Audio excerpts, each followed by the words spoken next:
Assalamualaikum warahmatullahi ta'ala wabarakatuh.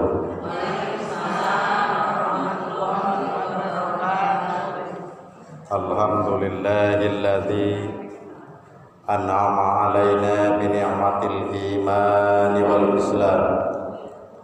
Asyhadu an la ilaha illallahul malikul alam. Wa asyhadu anna sayyidana wa nabiyyana Muhammadan abduhu wa rasuluhu sayyidul anam. Allahumma salli wa sallim wa barik ala sayyidina Muhammadin wa ala alihi wa ashabihi ajma'in.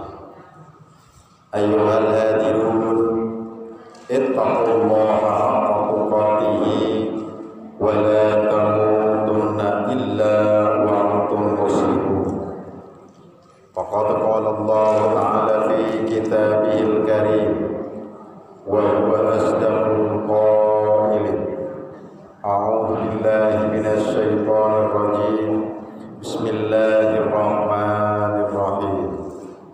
Tabbat yada abi lahabin wa tab, ma aghna anhu maluhu wa ma kasab, sayasla naran dhata lahab, wa imra'atuhu hammalatal hatab, fi jidha hablum min masad. Al-ayah wal makna wallahu a'lam bimuradi, amma ba'd.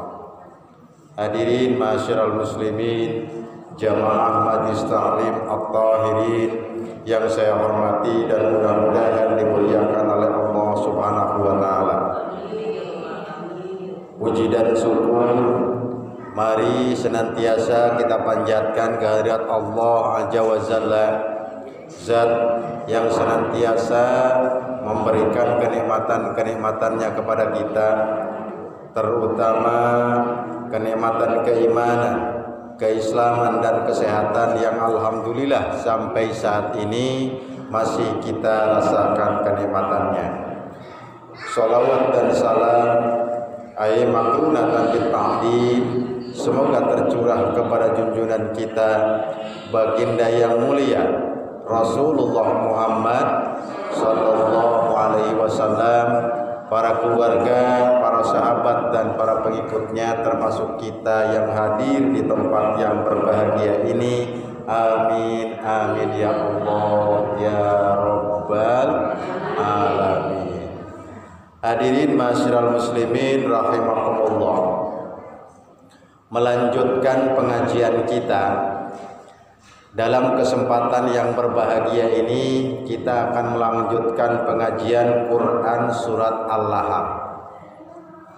Pada pertemuan-pertemuan sebelumnya dengan saya, kita sudah mulai dari Quran Surat yang ke-114, beranjak ke Quran Surat yang ke-113, masuk di Quran Surat yang ke-112. Dan sekarang kita masuk pada Quran Surat Al-Lahab. Kalau Quran Surat Al-Lahab di Al-Quran itu urutannya yang keberapa? Bu.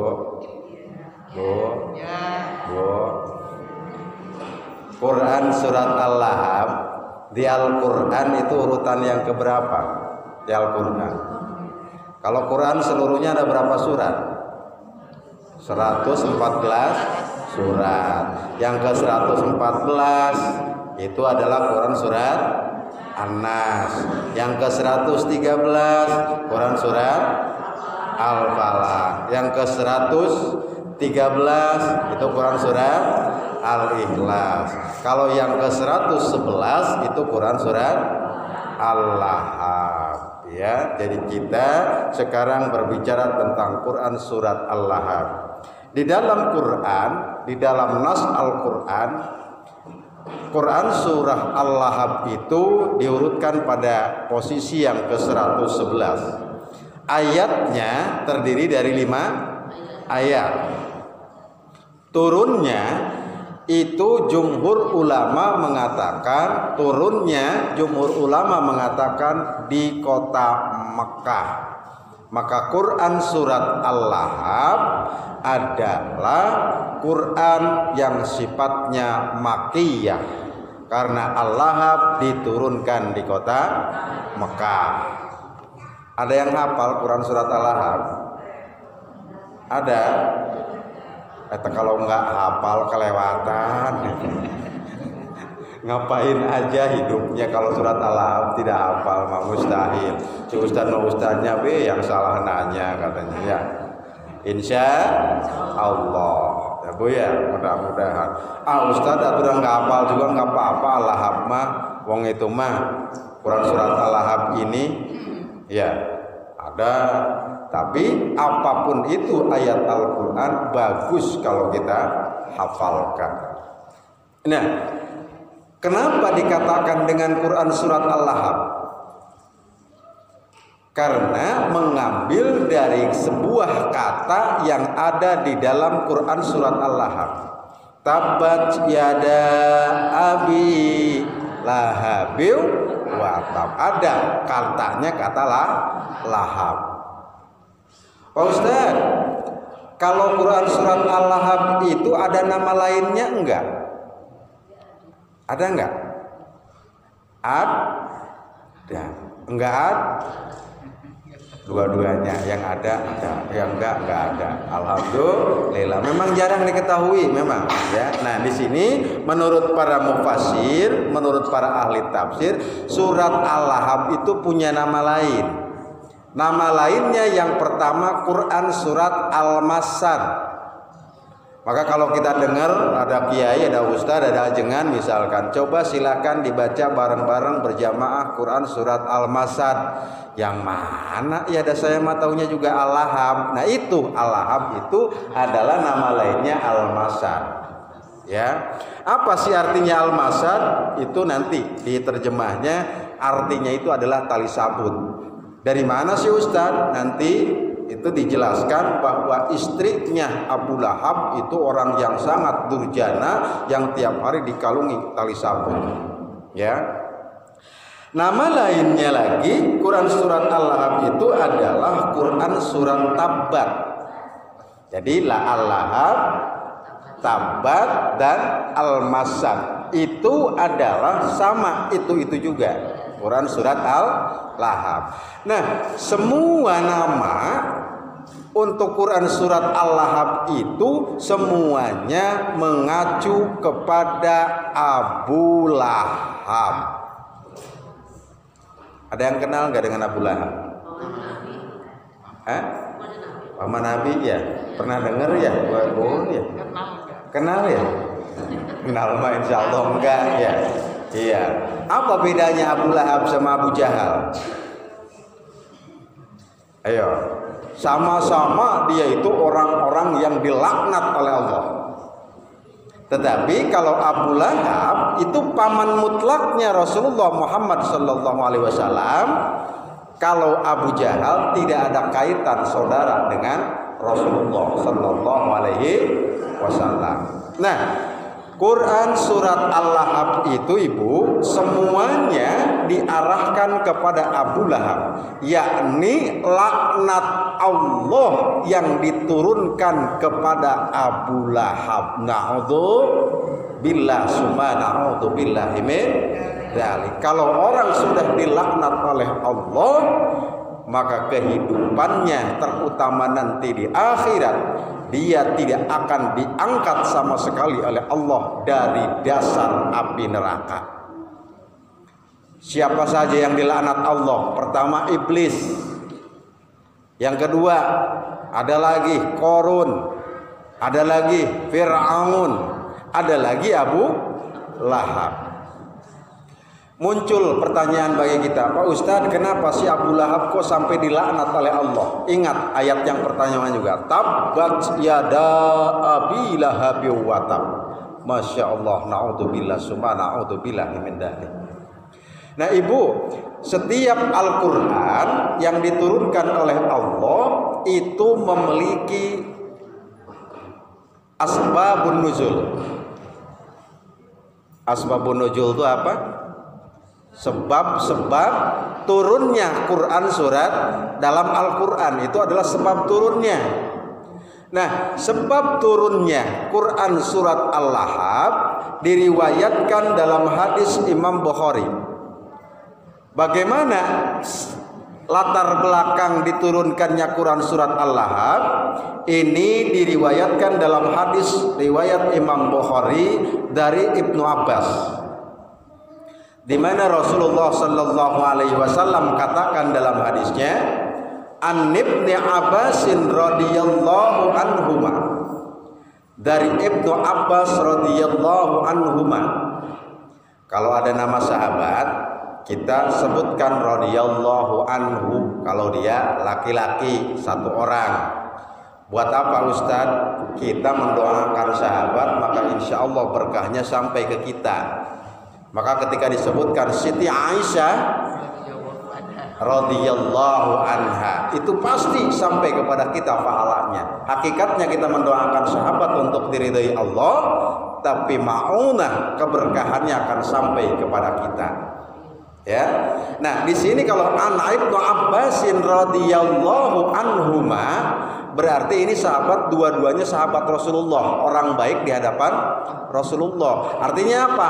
Bapaknya sahabat, anaknya pun sahabat, maka radhiyallahu anhuma.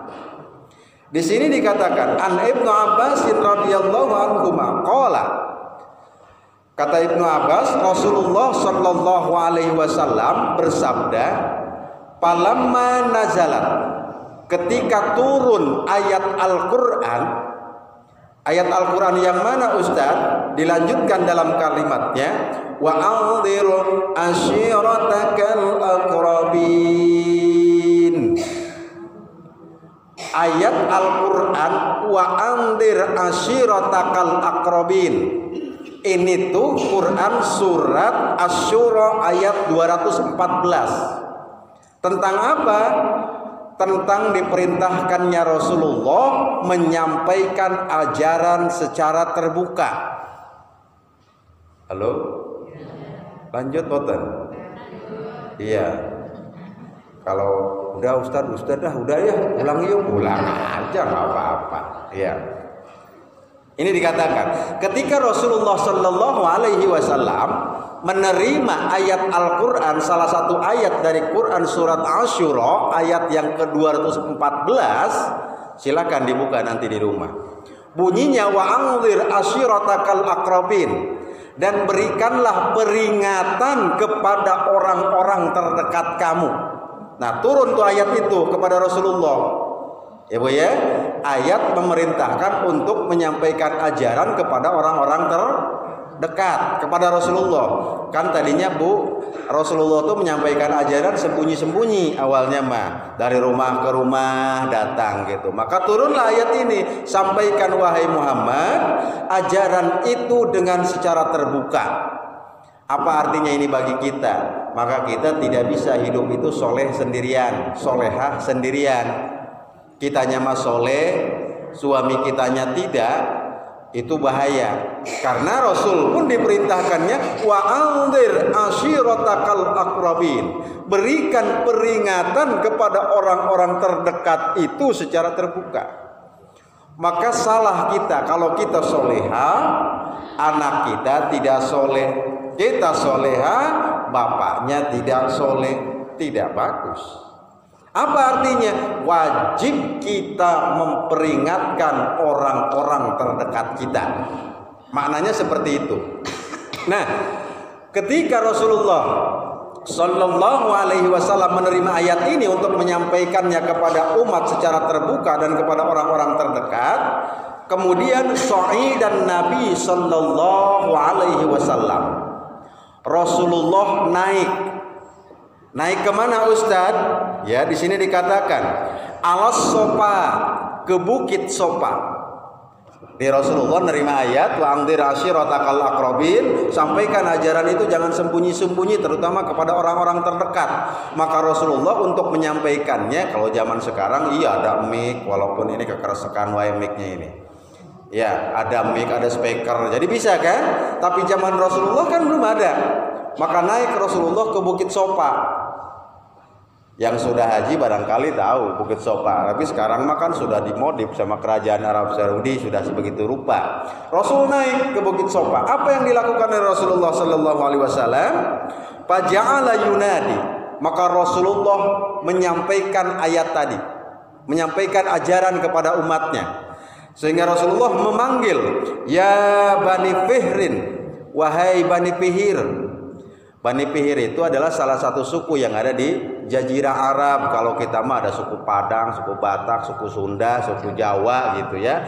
Itu suku yang ada di sana. Rasulullah manggil, ya Bani Fihrin, wahai Bani Fihir, wa ya Bani Adiyin, wahai Bani Adi, libutuni Quraisyin, dan semua anak keturunan Bani Quraisy kumpul di sini, kata Rasulullah. Rasulullah dipercaya enggak sewaktu muda sama Bani Quraisy? Dipercaya kan, sehingga Rasul dikasih gelarnya apa? Al-Amin. Rasulullah tidak pernah dusta sama sekali, sehingga kumpullah semua di Bukit Sofa. Ini diriwayatkan dalam hadis itu. Kemudian Rasulullah katakan, apakah kalian akan percaya kalau aku katakan di belakang bukit ini ada bala tentara yang mau membunuh kita?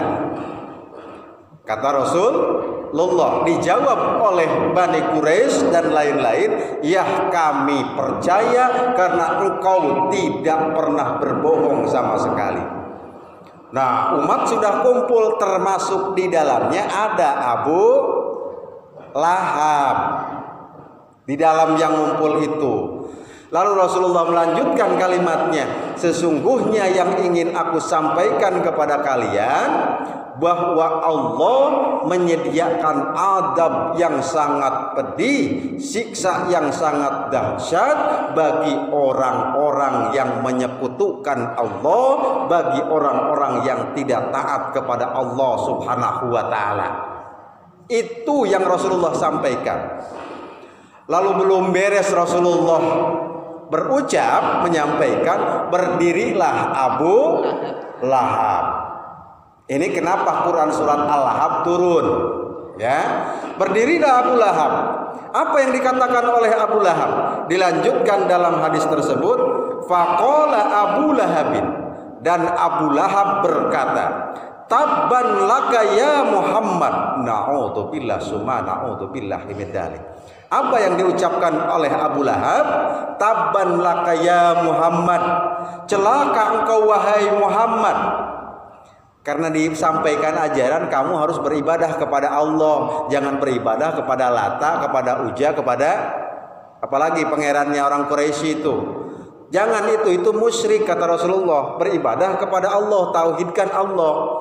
Abu Lahab berdiri, tabban laka ya Muhammad, celaka engkau wahai Muhammad.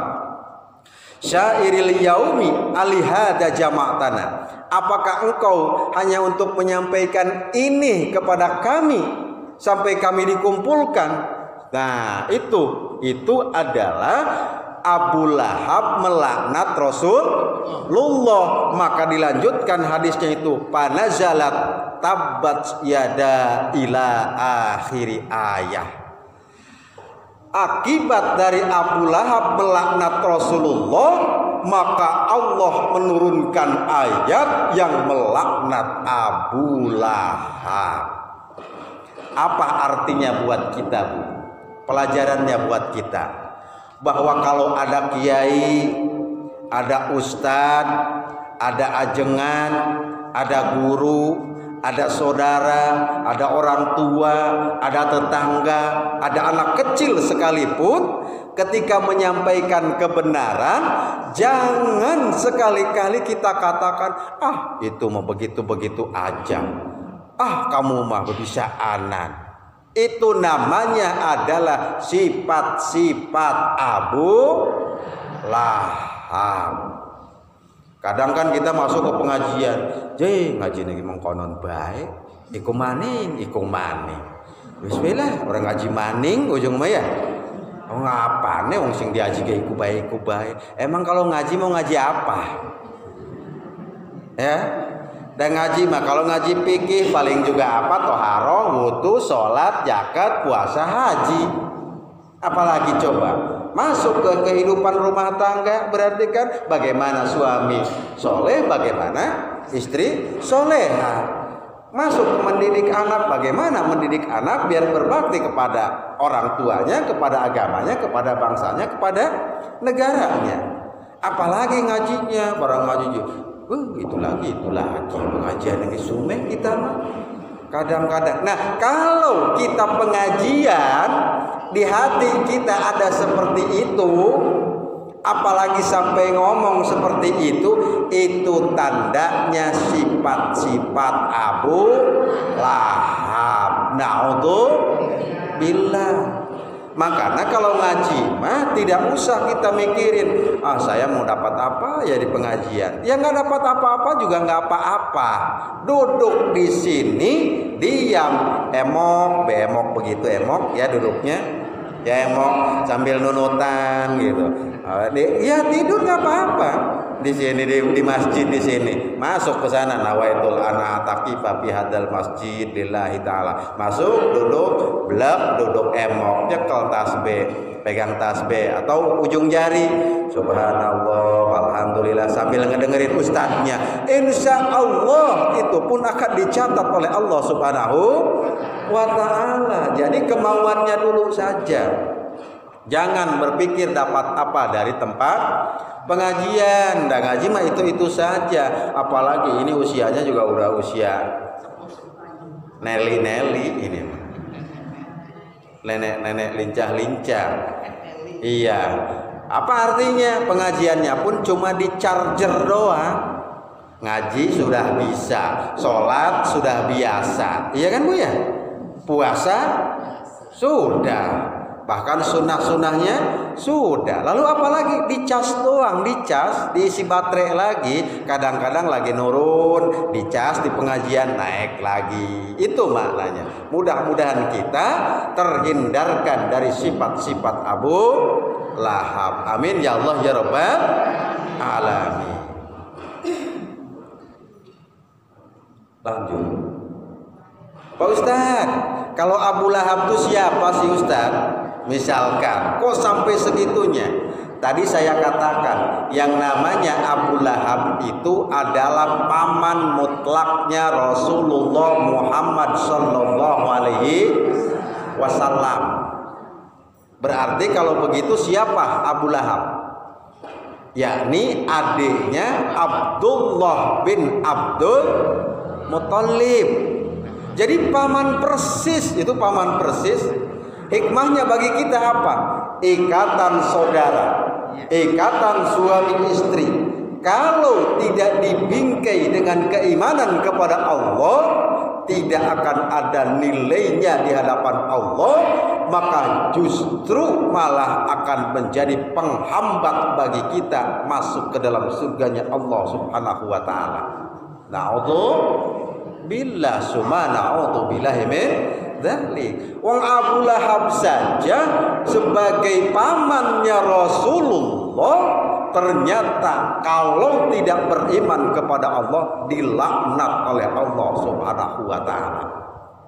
Na'udzubillah summa na'udzubillahi min dzalik.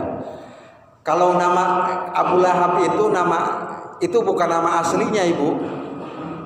Bukan nama aslinya Abu Lahab itu, ya. Tapi nama apa tuh Ustadz? Itu mah nama kunyah. Kunyah itu kalau kata orang Cigading mah nama tenar gitu tuh. Nama tenar apa ya? Nama sebutan lah ya, nama sebutan gitu ya. Panggilan, nama panggilan. Ya, nama panggilan. Misalkan namanya mah Ujang Jainal Mutakin. Maksudnya di tenar ada orang manggilnya mah si Prengki gitu. Nah, Prengkinya itu tuh maksudnya. Ada kan ya Bu ya, kadang-kadang di setiap kampung si A gitu dipanggilnya mah apa gitu. Nah itu Abu Lahab itu. Nama lengkapnya siapa coba? Abdul Uzza bin Abdul Muthalib.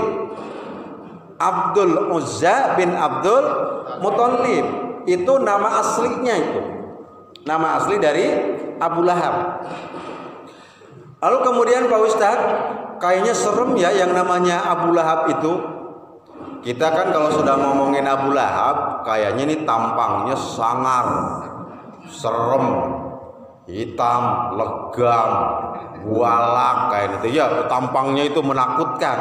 Padahal ibu menurut keterangan para ulama yang namanya Abu Lahab itu orangnya ganteng, ya, di bawah Kangjeng Rasul kegantengannya, rambutnya ikal, kulitnya kemerah-merahan, maka dikatakan lahab. Lahab itu api yang menyala, berarti kan menyala kulitnya juga. Kalau Rasul manggil Siti Aisyah dengan apa? Humairah, kemerah-merahan. Budaya orang Arab kalau kulitnya bagus identik dengan api, dengan kemerah-merahan. Yang namanya Abu Lahab itu orangnya ganteng, rupawan, kulitnya kemerah-merahan, sehingga disebutlah Lahab. Itu Abu Lahab namanya. Jadi bukan seperti itu Abu Lahab. Bahkan Abu Lahab bencinya kepada Rasulullah sejak usia berapa? Ngobrol sama saya. Ini ngaji sejarah. Nanti kita kaitkan dengan kehidupan kita. Kan suka dengar kita ya Abu Lahab, Abu Lahab, Abu Lahab aja. Siapa sih Abu Lahab itu? Ini kebetulan kita ngajinya tafsir Quran Juz Ammah. Ya. Abu Lahab itu coba benci kepada Rasulullah sejak usia berapa Rasulnya? Sejak kecil mah ibu sayangnya pun juga sama dengan Abu Thalib, sama dengan Sayyidina Hamzah kepada Rasulullah, itu sayang betul. Sayang betul sejak Rasulullah kecil sampai Rasulullah berusia 40 tahun ketika Rasul diangkat menjadi nabi dan rasul oleh Allah. Jadi selagi kecilnya dia betul-betul sayang kepada Rasulullah, ya. Tetapi ketika Rasulullah Shallallahu Alaihi Wasallam menerima wahyu dan diangkat menjadi nabi dan rasul, disitulah perubahan sikap Abu Lahab berubah 180 derajat. Apa artinya bagi kita? Bahwa kehidupan tuh kadang-kadang seperti itu kita. Kalau berbeda keyakinan, beda tauhid kepada Allah, lagi kecilnya mah disayang betul. Tetapi kalau dia sudah balik, akan menjadi musuh kita kalau dia tidak beriman kepada Allah Subhanahu wa ta'ala. Ini maknanya bagi kita. Abu Lahab tuh saking sayangnya kepada Rasulullah, waktu dikandung oleh ibunya, yang meninggal siapa? Bapaknya, yakni Abdullah. Tidak lama setelah lahir meninggal pula ibunya, yakni Siti Aminah. Setelah semua meninggal, Abu Lahab adalah orang yang pertama membebaskan budak yang dia miliki, hamba sahaya yang dia miliki. Untuk apa Ustaz? Untuk mengasuh Kangjeng Rasulullah Sallallahu Alaihi Wasallam. Dibebaskan itu ibu. Siapa namanya? Siti Suwaibah namanya. Itu hamba sahaya yang dibebaskan oleh Abu Lahab untuk ngurus Rasulullah. Tetapi karena sudah qadarullah, sudah takdir Allah, ketika mau ngasuh Rasulullah, air susunya tidak ada, tidak keluar, sehingga batallah itu. Maka datanglah siapa? Siti Halimatus Sa'diyah. Itu perempuan yang tadinya tidak ada air susunya, ketika mangku Rasulullah memberikan air susunya kepada Rasulullah, langsung subur saat itu juga. Itu sudah qudrat Allah. Pelajarannya apa Ustadz bagi kita?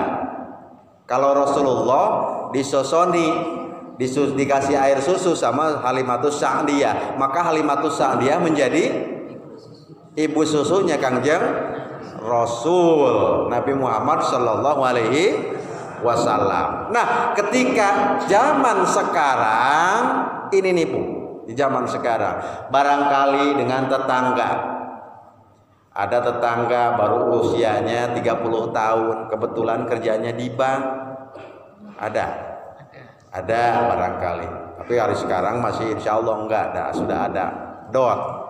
ya kan? Sudah ada dot. Barangkali kalau ada kasus seperti itu, saya pernah marah di kampung itu Bu Haji. Artinya gini, di kampung saya tuh kan ibu-ibunya itu kerja ke kebun teh, ke perkebunan. Jadi metik teh gitu, metik di kebun teh. Jam 8 berangkat, kadang-kadang pulangnya jam 11 Ibu. Kebetulan ini ada seorang pekerja, dia baru melahirkan, anaknya baru 4 bulanan. Ditinggalkan di rumah, dianya kerja ke kebun teh. Anak bayinya ditungguin oleh kakaknya yang sudah gede. Taruhlah mungkin jam 10-an, itu si anak bayi ngamuk betul, nangis kejer karena ingin nyusu, kelaper. Pokoknya di apapun juga, dikasih dot juga tidak mau. Tetangganya merasa hibah, merasa kasihan. Karena kasihan ya, siapa sih, jiwa ibu-ibu kan begitu ya, nggak tega apalagi melihat seperti itu. Dia karena tidak paham, dengan keilmuannya tidak punya, datang langsung digendong anak bayi tersebut, dikasih susu lah sama dia, dot terus singkat kata cep, langsung anak yang tadinya kejar beres nangisnya karena sudah kenyang. Saya datang, waktu itu saya masih kuliah, tapi karena lagi pulang kampung gitu, ke situ cerita, saya alhamdulillah tadi mah katanya Cep, apaan? Itu kasihan ditinggalin kerja. Ya terus nangis kejar, saya nggak tega, ya sudah katanya alhamdulillah barang saya ambil, mau saya kasih susu, katanya diem. Alhamdulillah diemnya mah alhamdulillah, tetapi dari situ ada efek hukum ke depannya. Hati-hatinya itu. Kenapa? Berarti kalau dia bukan bibinya, bukan saudaranya, bukan apa-apanya, kalau memberikan air susu kepada bayi, maka si bayinya akan menjadi anak susuannya. Kalau sudah jadi anak susuannya, maka kalau dia punya anak laki-laki, kebetulan ini bayi-bayi perempuan, nanti ke depan jadi saudara sepersusuan. Kalau sudah saudara sepersusuan, maka dia tidak boleh nikah. Kalau sudah saudara sepersusuan, maka dia jadi mahram. Hati-hati. Nantinya kan kita tidak tahu 17 tahun, 20 tahun yang akan datang. Kalau itu dikasihkan, kasihan kasihan. Iya, kasihan mah kita harus berbelas kasihan harus, tetapi tidak boleh menabrak aturan-aturan agama. Maknanya hati-hati betul Ibu. Ya, ini kadang-kadang beda kalau sama saudara yang senasab mah nggak apa-apa, yang memang itu tidak sah untuk dilakukan perkawinan, mahram ya, itu mah tidak apa-apa. Lain kali kita bahas ya. Ini mah hati-hati, dia itu nggak hir, nggak walahir, nggak bau sinuk acan, ngerti? Tehir tewalahir, nggak ada bau sinuk acan, ngerti? Terus sabodo atulah nggak ngerti mah. Artinya apa? Bukan saudara, bukan apa. Dia itu ajnabi, orang lain. Walaupun kita lagi subur karena kita kebetulan punya anak, misalkan ya, ada anak tetangga nangis ditinggal, misalkan lagi kemana, sudah tahan, tidak boleh untuk menjaga hukum syariat, karena kedepannya akan panjang hukumnya, Bu ya. Kalau nanti dinikahkan kan tidak boleh karena jadi saudara sepersusuan. Itu maknanya, maka harus hati-hati betul kita ya. Mudah-mudahan ini hikmah yang Rasulullah berikan, karena sudah jelas dalam hukum Islam yang namanya radha'ah itu menjadi saudara sebagaimana saudara kandung ya. Begitu Bu ya. Ada yang mau tanya? Silahkan. Ada? Tidak ada? Baik.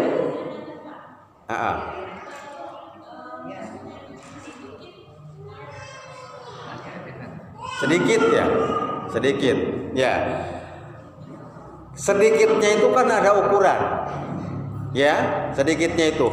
Bahkan kalau menurut sebagian ulama itu 3 sedotan saja Kalau usia anak bayinya belum 2 tahun, maka sudah masuk dalam kategori rodho'ah.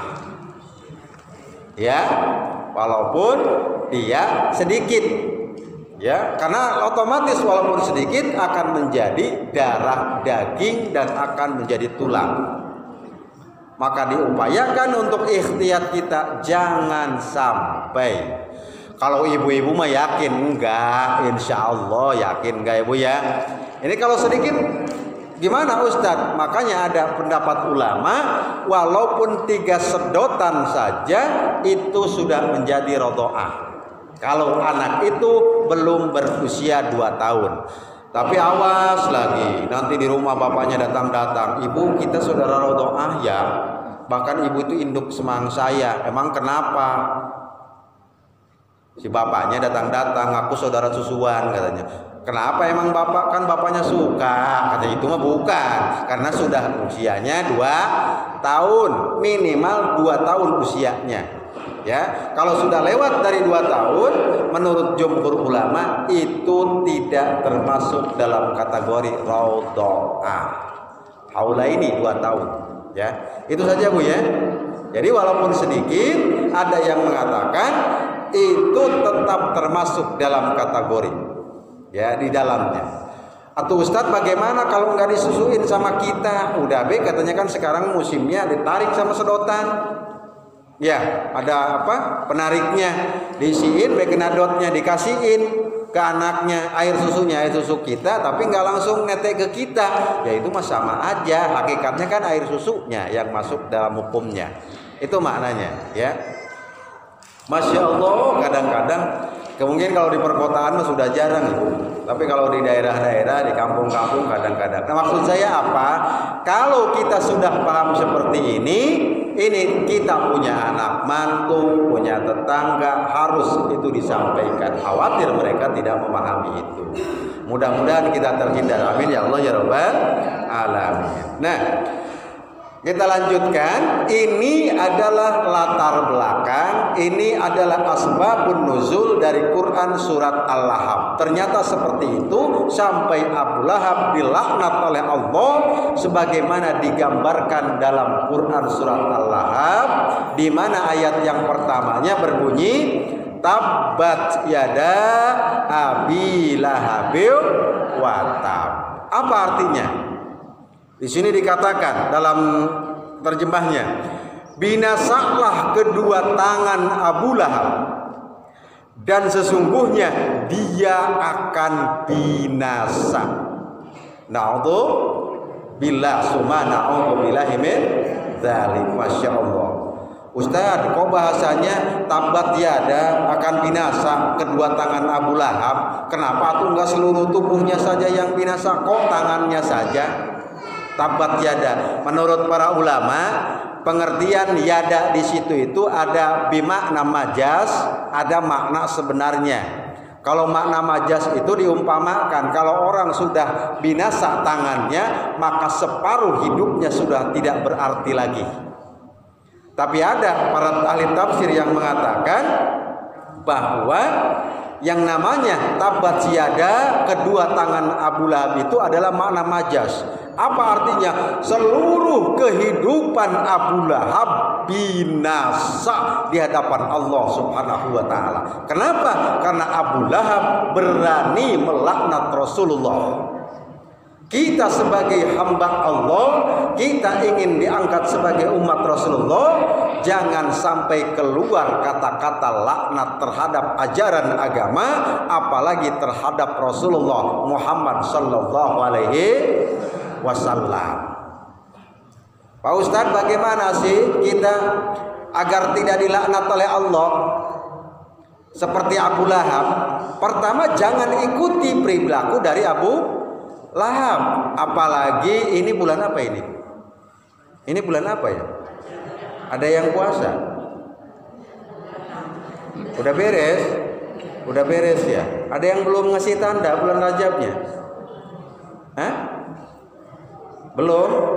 Belum Ustaz, bung di sana mah pengajiannya katanya aja mengatakan buat apa puasa Rajab, ada gitu ya? Iya. Kenapa katanya puasa Rajab? Ya kalau mau puasa, puasa saja. Emang dari mana Ustaz sumbernya? Ya kan ini bulan haram. Ya bulan Rajab itu adalah bulan haram, bulan yang dimuliakan oleh Allah Subhanahu wa taala. Maka kita harus menghormati bulan Rajab. Apalagi Allah katakan fala tadlimu fihinna anfusakum. Jangan kau berbuat dolim terhadap diri kamu sebagaimana dolimnya Abu Lahab terhadap dirinya.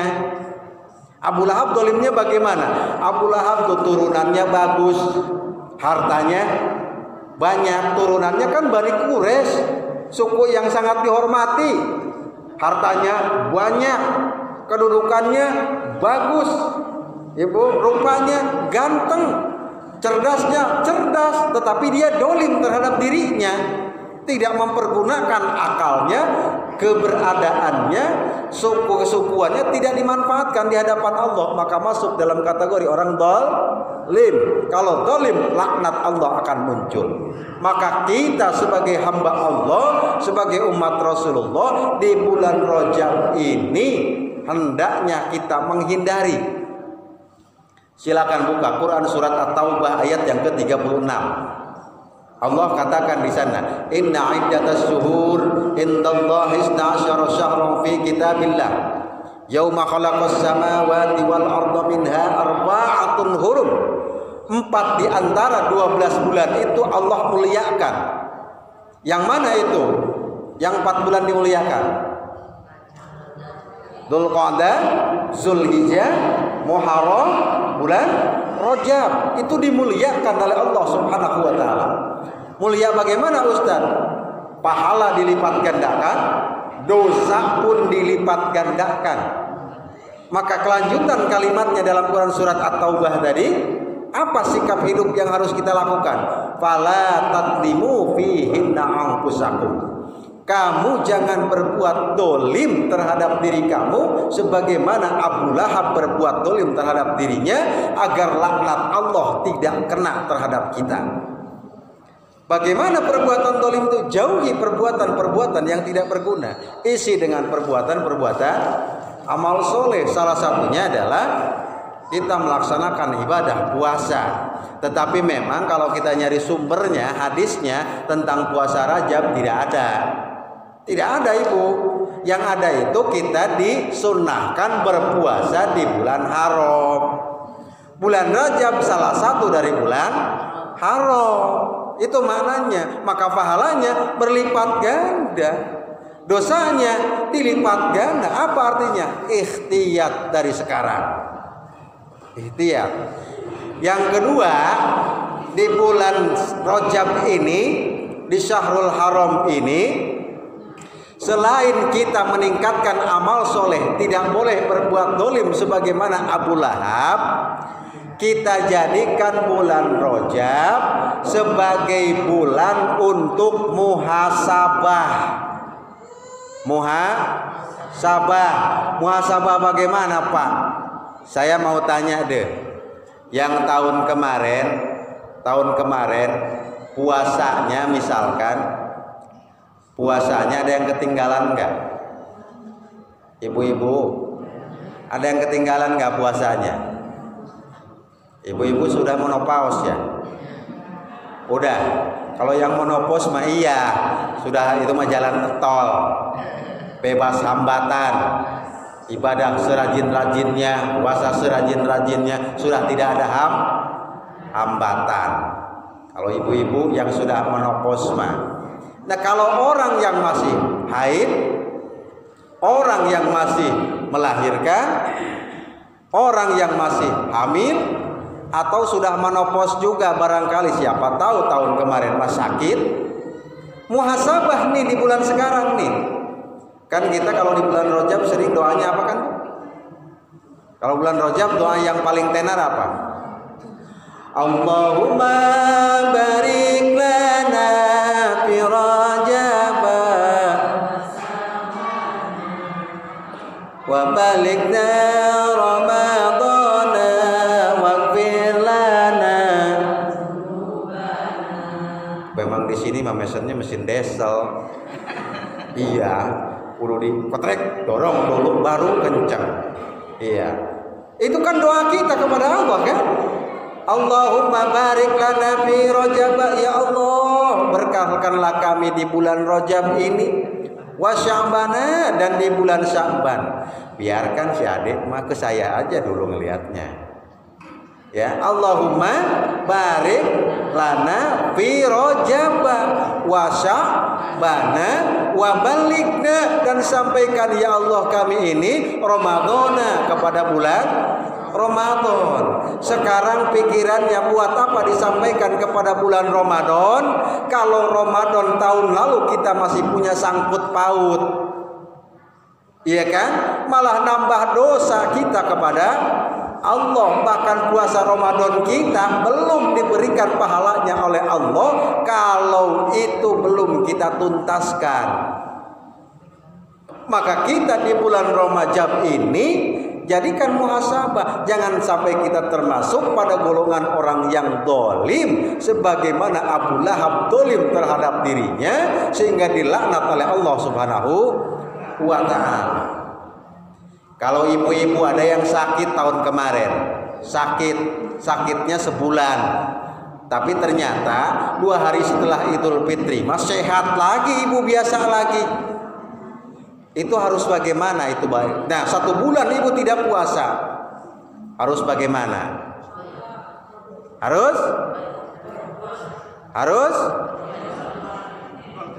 kodo, iya kan? Nah, sekarang kita muhasabah. Ya Allah, iya sih rong dina maning kita ken utange. Jangan sampai hari Rajabnya puasa, Muharram kita puasa, barang itunya hutangnya kelalen. Nggak bisa nutupin itu, karena itu mah kategorinya wajib. Kalau ini mah sunnah, innamal a'malu binniyat. Atau Ustaz, yang penting mah puasa. Niatnya waktu itu puasa apa? Puasa qada bukan? Iya, kalau iya mah iya. Tapi waktu itu mah saya mah niatnya puasa sunnah, nggak bisa dijadikan sebagai penambal yang qada wajib, maka tetap harus dilaksanakan. Lalu tiba-tiba ibu punya orang tua, misalkan, kalau ini orang tua 1 bulan dia tidak berpuasa, kemudian pas saat Idul Fitri meninggal, berarti kan tidak berpuasa sebulan penuh. Harus bagaimana itu? Harus bayar fidyah. Atau kalau tidak bayar fidyah pun bisa diqadha oleh ahli warisnya. Diqadha oleh ahli warisnya. Siapa ahli warisnya? Anaknya.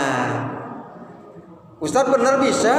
Bisa, insya Allah. Bahkan di sini ada hadis, man mata wa alaihi siyamun soma anhu waliyuhu. Ini hadis riwayat Imam Bukhari dan Muslim dari Siti Aisyah radhiyallahu anha.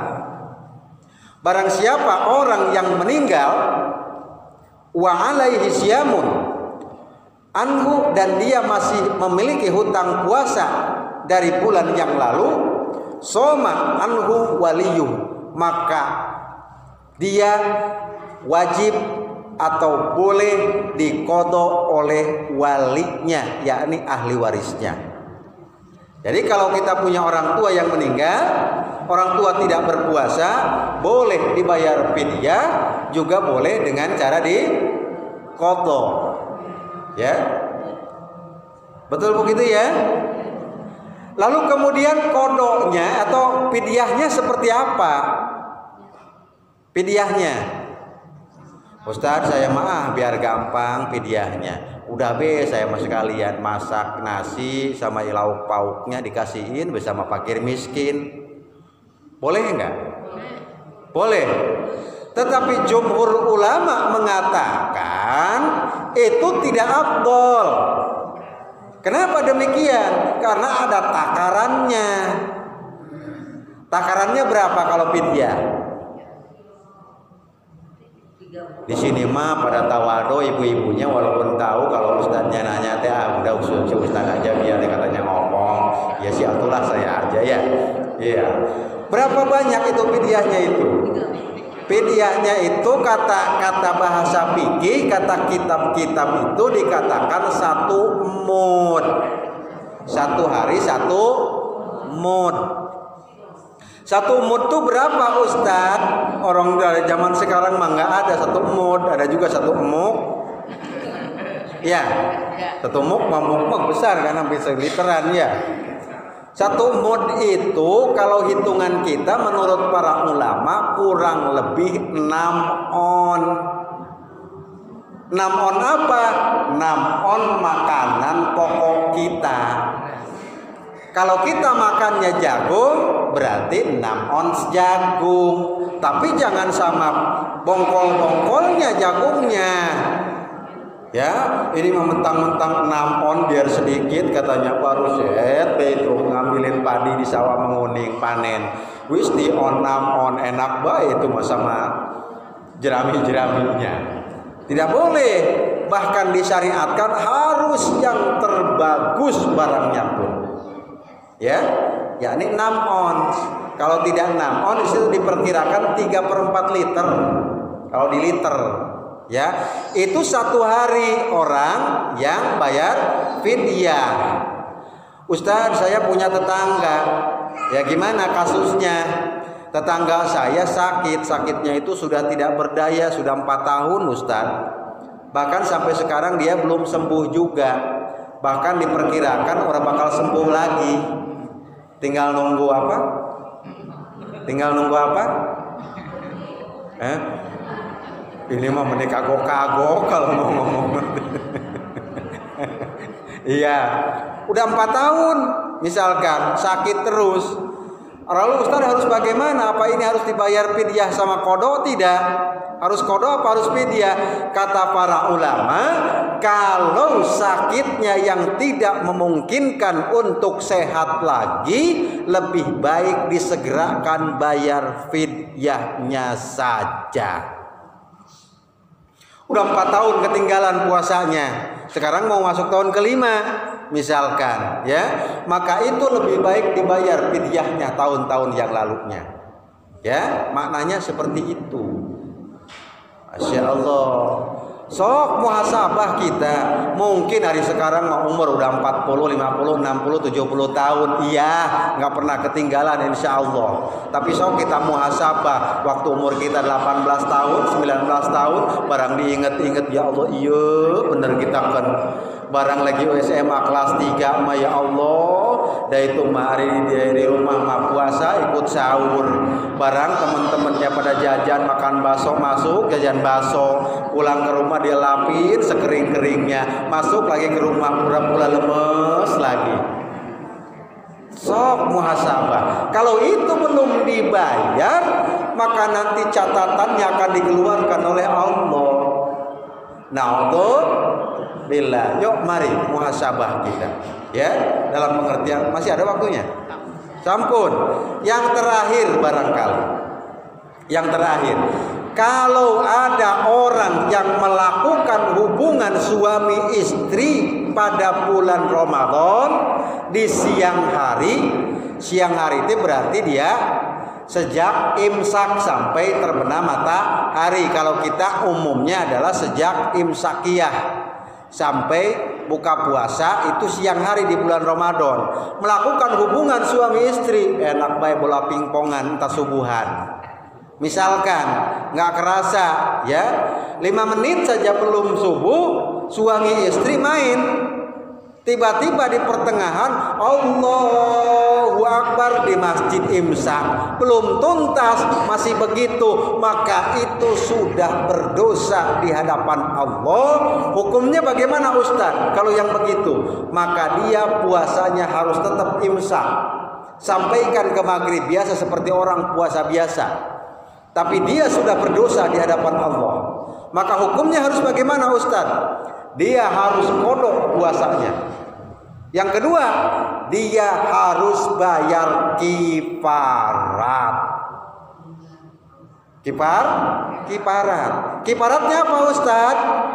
Kifaratnya yang pertama, dia harus membebaskan hamba sahaya satu orang.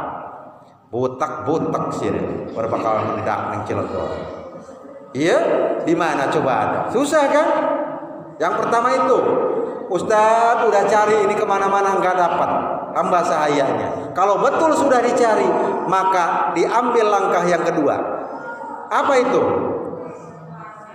Puasa 2 bulan berturut-turut.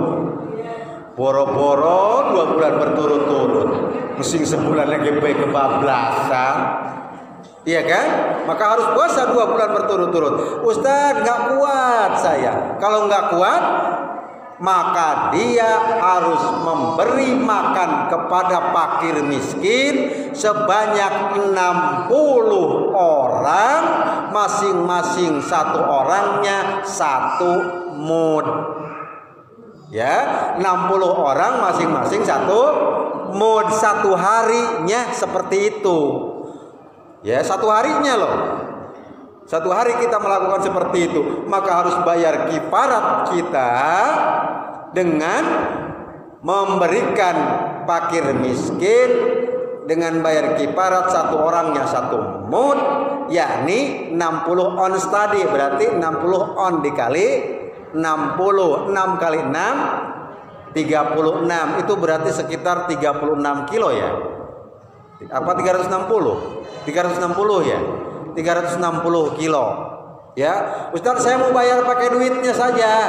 Ya nggak apa-apa, 360 kilo beras diuangkan jadi berapa? Ustadz ke siapa itu ngasihnya? Diutamakannya kepada fakir miskin.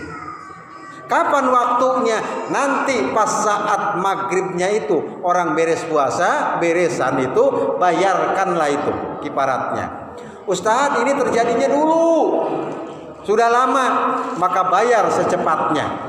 Kalau itu tidak dituntaskan, jangan berharap dosa kita akan diampuni oleh Allah Subhanahu wa Ta'ala. Mudah-mudahan kita mampu menjaga ikhtiyat kita, menjaga kehidupan kita, sehingga kita terhindar dari sifat-sifat Abu Lahab yang dolim terhadap dirinya. Amin ya Allah ya Rabbal Alamin. Sehingga kita diselamatkan oleh Allah dari adab Allah dan dari laknat Allah Subhanahu wa Ta'ala. Amin ya Allah ya Rabbal Alamin. Demikian barangkali yang dapat saya sampaikan, mudah-mudahan ada manfaatnya. Nasrul minallah wa fathun qarib. Wassalamualaikum warahmatullahi wabarakatuh.